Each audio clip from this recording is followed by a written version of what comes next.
జగన్మోహన్ రెడ్డి గారు ఉన్నప్పుడు ఏంటంటే 2 సంవత్సరాలు కరోనాతో బాధపడినా సరే దేవుడు అనేది మనం ఆత్మలో చూసుకుంటాం. కానీ ఏంటంటే ఆత్మరు శరీరానుసారంగా మనుషుల్లో చూసుకున్న దేవుడు ఎవరైనా ఉన్నారంటే అది ఒక జగన్మోహన్ రెడ్డి, ఒక వాలంటీర్ వ్యవస్థ.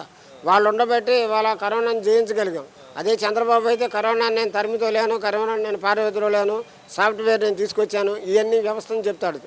అమరావతికి సరిగ్గా కట్టడాలు కట్టలేను అయినా ఈయనేమి చేయగలడు, ఈమె చేయలేడు. జగన్మోహన్ రెడ్డి గారు అసలు 5 ఏళ్లలో ఎటువంటి అభివృద్ధి లేదు, ఇప్పుడు మేము వచ్చినాక అభివృద్ధి చేసామంటున్నారండి. 17 మెడికల్ కాలేజీలు కట్టించినా, హార్బర్లు కట్టించినా, పోర్టులు కట్టించినా కేవలం 3 సంవత్సరాల్లో జగన్మోహన్ రెడ్డి గారు చేశారు. 2 సంవత్సరాల వ్యవధిలో ఇవన్నీ జగన్మోహన్ రెడ్డి గారు చేశారు. అదే కనుక ఆ 2 ఏళ్ళు కూడా కరోనా లేకుండా ఉంటే జగన్మోహన్ రెడ్డి గారు ఏం చేసేవాడు, ఆ 3 ఏళ్లలోనే ఒక విజనరీ అనేది ఏంటో నిరూపించుకున్నాడు. ఆయనకు ఒక బ్రాండ్ వేసుకున్నాడు. అమ్మఒడి విషయంలో కానీ, సంక్షేమ పథకాల సారథిగా కానీ, ఆయన దేనికన్నా సరే ఒక బ్రాండు. అది జగన్మోహన్ రెడ్డి గారికి నక్కకి నాగలోకి ఉన్నంత తేడా ఉంటుంది నారా వారికి జగన్మోహన్ రెడ్డి గారికి.